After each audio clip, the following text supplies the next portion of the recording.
मैं हूं महेंद्र मणि Pande. Crime point news में आप सभी का स्वागत है। आइए नजर डालते हैं आज की खास खबरों पर।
Snow Music Studio.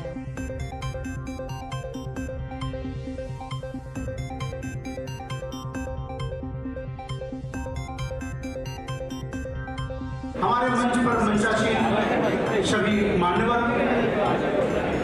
मैं सीधे अपने विषय में आना चाहूंगा। मित्रों, क्या शिवसेना की पहचान मात्र महाराष्ट्र के सीमाओं के अंतर्गत नहीं,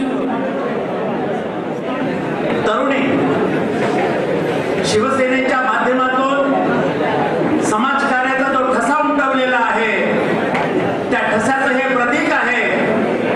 ठाणे जिल्हा हा त्याचा मुहूर्तमेढ आहे। अत्यंत स्तुत्य गोष्ट अशी आहे की कुठल्याही प्रकारचा त्या ठिकाणी वाद निर्माण होत नाही। प्रत्येक ठिकाणी जनता हेच अपेक्षा सोडून ही यात्रा पुढे जात नाही, तर प्रत्येकाशी आदित्य बॅटिंग करायला सांगितलेले आहे। अत्यंतही एक शिवसैनिक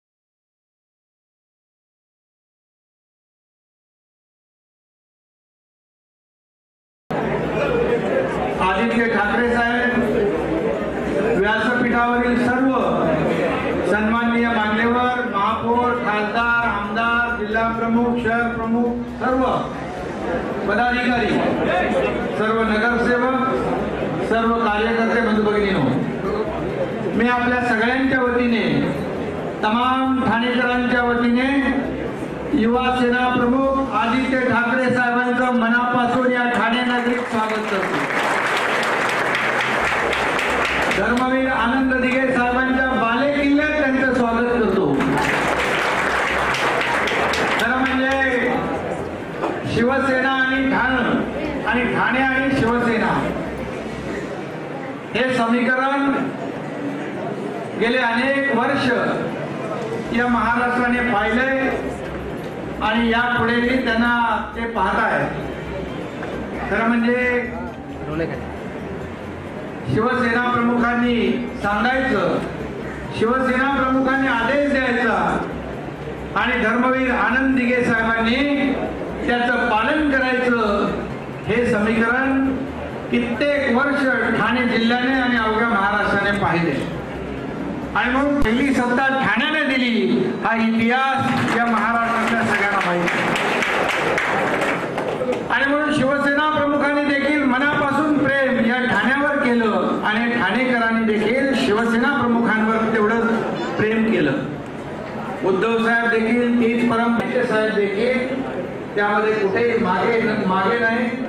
कारण या ठाणेकरांनी दिलेली सत्ता या लोकांसाठी दिलेली सत्ता आपले लोकप्रतिनिधी लोकांसाठी विकासाची कामं करतायत की नाही हे बारीक सारीक देखील लक्ष ठेवण्याचं काम आणि वारंवार या ठिकाणी जेव्हा जेव्हा आम्ही बोलवतोय तेव्हा तेव्हा भूमिपूजन असतील उद्घाटन असतील त्याच्या वेळेस आदित्य साहेब नेहमी या ठिकाणी आलेले आहेत.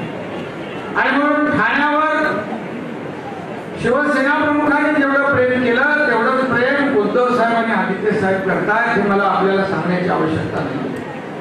आणि म्हणून ठाणे जिल्हा हा शिवसेनेचा बालेकिल्ला म्हणून या ठिकाणी शिवसेना घोडदौड करते. ठाणा कल्याण डोंबिवली अंबरनाथ बदलापूर उल्हासनगर जिल्हा परिषद सगळीकडे मीरा भाईंदर हे सगळ्या ठिकाणी शिवसेनेचा भगवा डौलाने फडकतो. आणि म्हणून या ठाणे जिल्ह्याला आगळा वेगळा इतिहास आणि आगळा वेगळा महत्व आहे. आणि आज जन आशीर्वाद यात्रेच्या माध्यमातून आदित्य साहेबांनी 3-4 टप्पे जवळपास 5,500-6,000 किलोमीटरचा प्रवास जन आशीर्वाद यात्रेच्या माध्यमातून केला. आणि ठाणेकर भाग्यवान आहे. आज त्यांचा 100 मतदारसंघ या ठाण्यामध्ये पूर्ण झालेले आहे. सेंच्युरी झालेली आहे. आणखी परंतु आपल्याला सेंच्युरीवर थांबायचं नाही. आपल्याला त्यापेक्षा जास्तीचे मतदारसंघ जिंकायचे आहेत आणि भगवा या विधानभवनावर फटवायचे. तर म्हणजे जन आशीर्वाद यात्रेमध्ये मी सुरुवातीपासून त्यांच्या सोबत होतो. त्या जन आशीर्वाद यात्रेमध्ये ज्या लोकांनी आपल्याला जन आशीर्वाद यात्रा म्हणजे ज्या लोकांनी आपल्याला लोकसभेला मतदान केलं 18 आपले शिवसेनेचे खासदार निवडून दिले त्यांचे आभार मानायला त्यांचे ऋण व्यक्त करायला आणि जे लोक आपल्यापासून दूर होते त्यांना आपलंसं करण्यासाठी ही जन आशीर्वाद यात्रा आदित्य साहेबांनी काढली. मतदारांना पण या देशामध्ये एकमेव पक्ष असा आहे आणि एकमेव नेता असा आहे की निवडून दिल्यानंतर त्या लोकांचे आभार मानायला जातो त्यांचे ऋण व्यक्त करायला जातो. आणि बरोबर एक आगळी वेगळी जन आशीर्वाद यात्रा या ठिकाणी मी डोळ्याने पाहिली. अनेक शेतकरी असतील महिला असतील विद्यार्थी असतील आदित्य संवादच्या माध्यमातून अनेक तरुणी विद्यार्थी त्या ठिकाणी भेटले त्यांच्याशी संवाद साधला. फक्त आपण भाषण न करता त्यांना बोलू दिलं. त्यांच्या मनातल्या भावना सूचना त्या ठिकाणी आदित्य साहेबांनी घेतल्या आणि खऱ्या अर्थाने अनेक लोकांनी आपले प्रश्न त्या ठिकाणी मांडले आणि प्रश्न मांडल्यानंतर नेते निवेदन घेतात आणि ऑफिसमध्ये ठेवतात. परंतु आदित्य साहेबांनी ते केलं नाही. आरोग्य विभागाचा प्रश्न असेल ताबडतोब मला सांगितलं. मी संबंधित अधिकाऱ्यांना सांगितलं. रस्त्याचे प्रश्न असतील आणखी काही प्रश्न असतील ते ताबडतोब सोडवण्याचा तिथे जागेवर प्रयत्न केला. हे एक वैशिष्ट्य त्यांचं आहे. आणि म्हणून ही जन आशीर्वाद यात्रा लोकांना पूर्णपणे फलदायी अशी लोकांचं ऐकून घेण्यासाठी लोकांचे प्रश्न सोडवण्यासाठी ही जन आशीर्वाद यात्रा त्यांनी घेतली. मी बाकी लोकांवर काही टीका करत नाही. परंतु या जन आशीर्वाद यात्रेमध्ये लोकांच्या भावना काय लोकांच्या अपेक्षा काय लोकांना काय हवंय या महाराष्ट्रामध्ये काय केलं पाहिजे महाराष्ट्राच्या विकासासाठी या सूचना देखील त्यांनी घेतल्या आणि एक तळमळ मी पाहिली. आदित्य साहेब युवासेना प्रमुख आहे शिवसेना नेते आहेत म्हणून मी त्यांच्या समोर बोलत नाहीये. परंतु जी काही तळमळ पाहिली जी काही या महाराष्ट्रामध्ये काहीतरी नवीन घडवण्याची त्यांची जी काही इच्छा आहे हे आपण पाहिलं. त्यांनी अनेक निर्णय घेतले. प्लास्टिक बंदी असेल महिलांची सुरक्षा असेल तरुणांसाठी रोजगार असेल विद्यापीठाचे प्रश्न असतील, असे अनेक प्रश्न मोजता येणार नाहीत एवढे प्रश्न त्यांनी घेतले.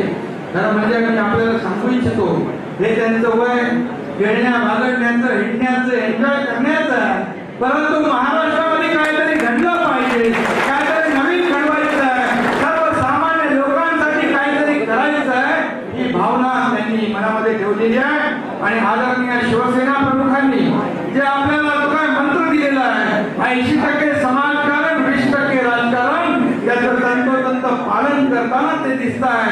आणि म्हणून एक तरुणाई देखील, आपला देश तरुणाईचा देश आहे, आणि म्हणून तरुणाई देखील त्यांच्याकडे एक विशेष अपेक्षेने पाहते. एक त्यांच्याकडून काहीतरी मिळेल आणि या अपेक्षेने, या भावनेने या ठिकाणी त्यांच्याकडे पाहिलं जातंय.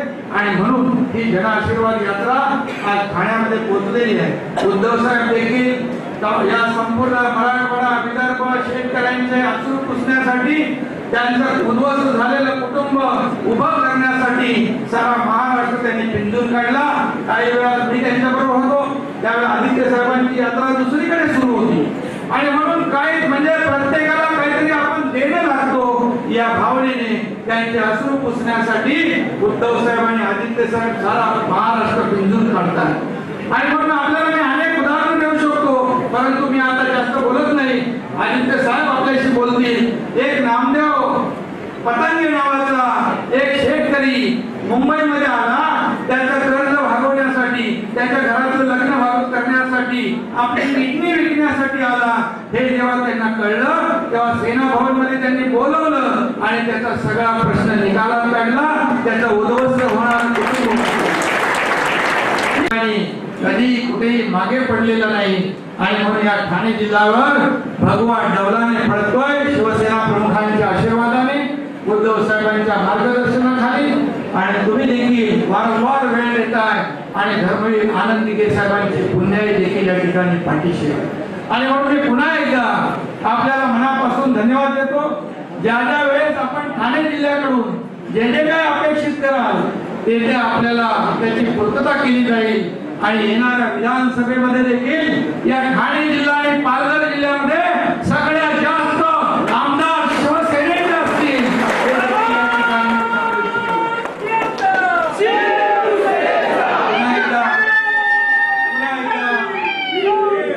पुन्हा एकदा आपलं ठाणेकरांच्या वतीने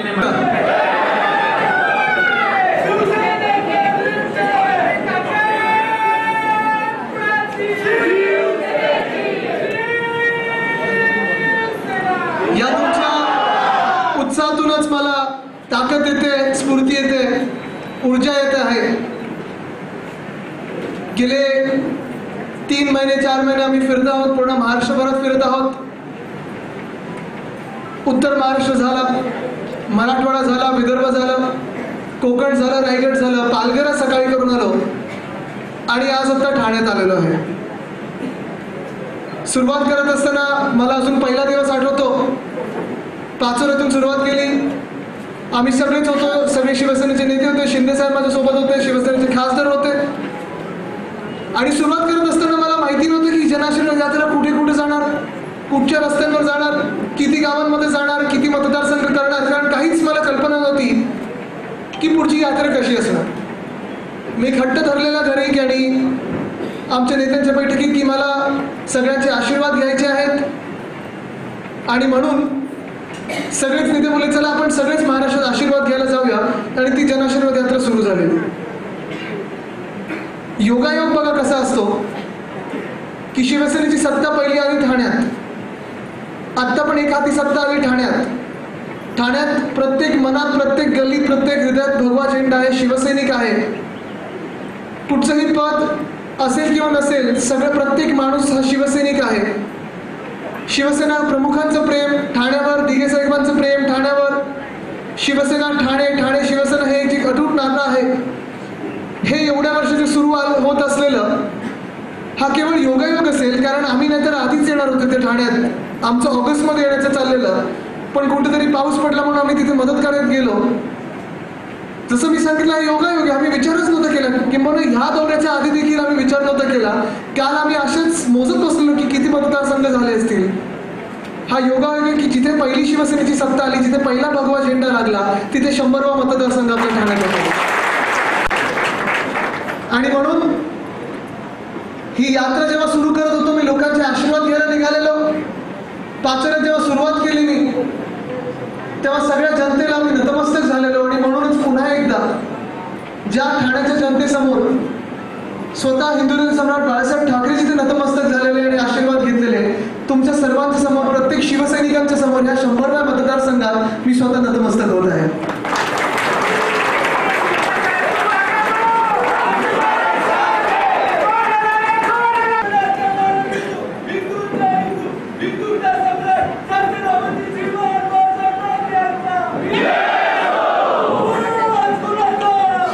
सगळे समाज, सगळेच घटक, सगळ्यांना पण न्याय मिळवण्याचा प्रयत्न केला. आणि म्हणून या संघर्षाच्या काळात जिथे जिथे शिवसैनिक होता, जिथे तिथे त्या शिवसैनिकांनी उद्धव साहेबांची साथ दिली, शिवसेना नेत्यांची साथ दिली, आपल्या आमदारांची, खासदारांची साथ दिली, त्या प्रत्येक शिवसैनिकाला नतमस्तक व्हायला निघाले, सलाम करायला मी या महाराष्ट्रभरात निघालेलो आहे. पण हे करत असताना आत्ताची कदाचित निवडणूक उद्या परवाकडे लागू शकते, विधानसभेची निवडणूक लागू शकते. आणि मी तुम्हाला आज हा प्रश्न विचारते. आतापर्यंत मी कुठेही राजकीय बोलत नव्हतो, पण आज मी तुम्हाला प्रश्न विचारतोय. उद्याची जर निवडणूक उद्या लागली तर जिंकायला तयार आहात का? भगवा झेंडा मंत्र्याला फडकवायला तयार आहात का? एकजुटीने समोर यायला तयार आहात का? आपली ताकद बनवायला तयार आहात का? कारण जसं आत्ताच्या लोकसभेच्या निवडणुकीत देश भगवा झाला, महाराष्ट्र भगवा झाला, तसा पुन्हा एकदा आपल्याला महाराष्ट्र भगवा भगवा आणि भगवाच करायचा आहे. आपली ही शपथ घेतली पाहिजे.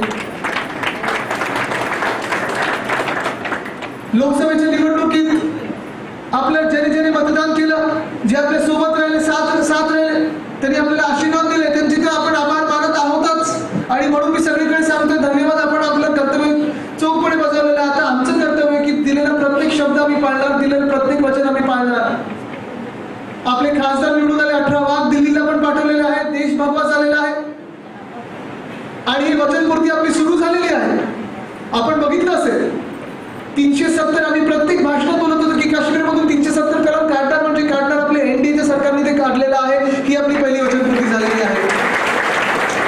राम मंदिराचा जो विषय घेतलेला उद्धव साहेबांनी प्रेस कॉन्फरन्स मध्ये पण घेतलेला, जेव्हा अमित शहाजी स्वतः आलेले, उद्धव साहेब होते, मुख्यमंत्री साहेब होते, सगळे असताना आपण जो हिंदुत्वाचा मुद्दा घेतला, राम मंदिराचा मुद्दा घेतला, शिवसेनेने राम मंदिराचा मुद्दा मागच्या वर्षी घेतल्यानंतर उत्तर प्रदेशच्या सरकारने फैजाबादचं अयोध्या केलं, भगवान श्रीरामची मूर्ती बांधली. पण त्याच्यानंतर देखील कोर्टात आता फैसला लवकरच होणार आणि शिवसैनिक सज्ज झालेल्या राम मंदिरची पहिली वीट बांधायला तिथे. शेतकऱ्यांचा पण विषय घेतलेला, कर्जमुक्तीचा आहे. मला माहिती आहे की प्रत्येक ठिकाणी घोषणा झालेली, कर्जमुक्ती अजून झालेली कुठेच नाहीये. कारण मला ठिकठिकाणी लोक सांगतात की कर्जमुक्ती शेतकऱ्यांची झाली नाहीये. आणि सरसकट कर्जमुक्ती जोपर्यंत होत नाही तोपर्यंत आपण शांत बसणार नाही. म्हणजे नाही, हे माझं महाराष्ट्राला वचन आहे. पण ह्या तांत्रिक बिघाडी आपण ठीक करत असताना अजून एक तुम्हाला आठवण करून देतो, जी वचनपूर्ती आपली होती ती अजून एक वचन आपण दिलेलं की पीक विमा योजना जी आहे त्याच्यात जे गडबडी होत्या त्या आपण दूर केलेल्या आहेत. तर मला शिवसैनिक म्हणून अभिमान असायला पाहिजे की लोकसभा निवडणुकीनंतर जे आपण वचन दिलेलं, या महाराष्ट्रात 10 लाख शेतकऱ्यांना आपण 960 कोटी त्यांच्या हक्काचे विम्यातून पुन्हा एकदा परत मिळवून दिलेले आहेत. ही आपली शिवसेना आहे. दिसतच नाही, निवडणूक झाली की सगळ्यांची ऑफिस बंद होतात कारण त्यांची मध्यवर्ती निवडणूक कार्यालय असतात. आपली शाखा असते, शाखेच्या बाहेर भगवा झेंडा असतो, आज शिवरायांची मूर्ती असते आणि आत बसलेला शिवसैनिक असतो.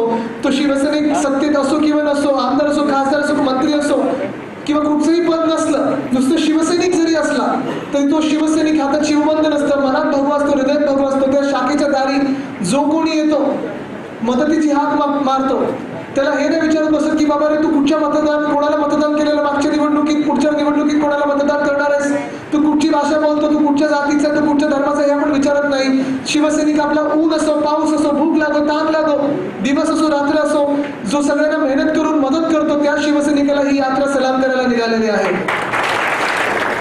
आणि मग महाराष्ट्रभरात फिरत असताना ज्यांचे मी आभार मानत आहे, या शिवसैनिकांचे ज्यांना सलाम करत आहे, मला अजून एक गोष्ट जाणवायला लागली.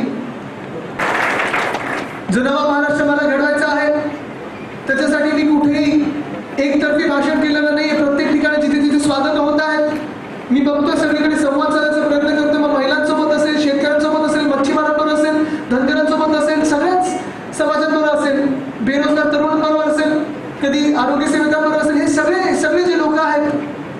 ते मला भेटतायत, रस्त्यात गाड्या थांबवतात, ताफा थांबवतात, स्वागत करतात, हात तुरी देतात, प्रेम देतात, आशीर्वाद देतात. पण आपली महाराष्ट्राची ही संस्कृती आहेच की जो कोण आपल्या दारी येतो, घरी येतो, त्याला आपण ओवाळणी करतो, आपण त्याचं स्वागत करतो, हात तुरी देतो. मला समाधान या गोष्टीचं वाटतंय की हात तुरी तर तुम्ही देताय, प्रेम देताय, आशीर्वाद देताय, पण त्याच्यावर महत्वाची ही गोष्ट आहे की तुम्ही मला तुमची निवेदनं देत आहात, निवेदनं देत आहात.